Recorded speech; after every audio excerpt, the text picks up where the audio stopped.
खुश तो तुम ऐसे हो रही हो जैसे तुम्हारी बहन की शादी हो रही हो तुम्हारे देवर से कि चलो दोनों बहनें एक ही घर में रहेंगी। कहीं ऐसा तो नहीं वीर और राधिका की सांठगांठ में तुम भी मिली हुई हो?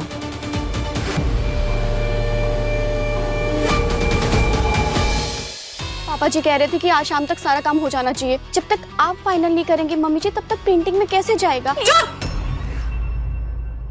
बिल्कुल चुप। जिस रिश्ते को मैं मानती नहीं, जिस शादी से मैं खुश नहीं, उसके कार्ड मैं कभी नहीं छपवाऊंगी। हटाओ ये सब मेरी नजरों के सामने से।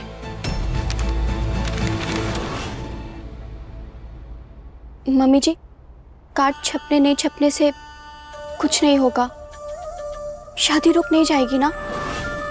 और आप खुद ही देख लीजिए, इतना परेशान हो रही हैं, इतना गुस्सा कर रही हैं, लेकिन वहां पे तो मेहंदी की रस्में भी शुरू हो गई। मम्मी जी वीर खुद मेहंदी लेकर गया है।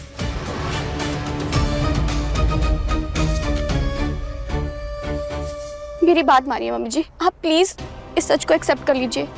इसमें आपकी भी भलाई है और वीर की भी। ए नलनी, कोई जरूरत नहीं है इसकी बात मानने की, क्योंकि हम भी इस रिश्ते के लिए कभी ना मानेंगे। अगर राधिका हमारे घर में बहू बन के आएगी तो वो हमारी लाश पे से गुजर के। नहीं अम्मा जी, आप ये क्या बोल रही हैं?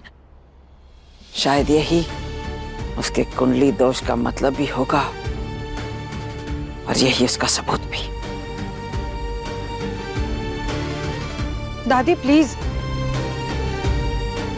सुनने में अच्छा नहीं लगता है दादी। हमें भी तो ये सोच के अच्छा ना लग रहा है ना कि हमारे घर में पता नहीं क्या होने जा रहा है। वो सब छोड़ी, आप कैसी है? तबीयत ठीक है अब आपकी? ठीक है। और आंटी आप भी थोड़ा रिलैक्स कीजिए, जल्दी सब कुछ ठीक हो जाएगा, ट्रस्ट मी। अरे कुछ नहीं ठीक होने वाला माही। मेरे वीर और उस मनोज लड़की की शादी है कल। अब सब कुछ हाथ से निकल चुका है, सब कुछ। कुछ नहीं ठीक होने वाला है यहाँ पर। दादी जी आप तो घर की बड़ी है ना, आपको सिचुएशन को समझना चाहिए। उल्टा आप आग में घी डालने का काम कर रही है। हमें एक बात समझ में ना आ रही है देविका, कि वीर और राधिका की शादी को लेकर तुम्हें इतनी चिंता काहे है?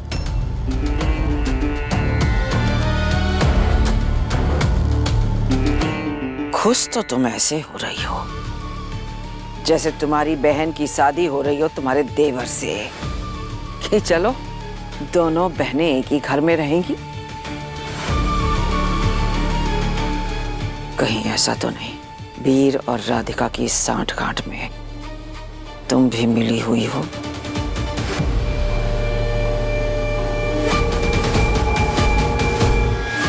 दादी जी मुझे क्या फर्क पड़ता है, दुल्हन चाहे राधिका हो या फिर माही।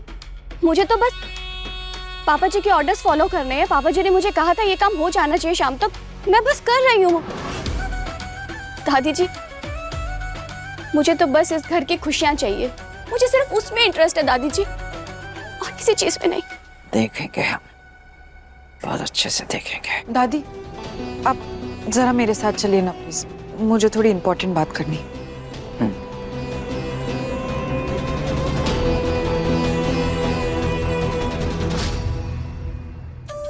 ये माही किस हक से आ रही है यहाँ बार बार, और दादी जी के साथ इतनी मीटिंग्स क्यों चल रही है इसकी? कहीं ये दोनों इलेक्शन तो नहीं लड़ने वाली हैं पापा जी के खिलाफ? देविका कुछ तो गड़बड़ है, पता लगाना पड़ेगा। क्योंकि एक बात तो पक्की है, जितना पक्का माँ और दादी ने मन बना लिया है इस शादी को ना करवाने का, उतना ही पक्का मेरा फैसला है इस शादी को ना टूटने देने का।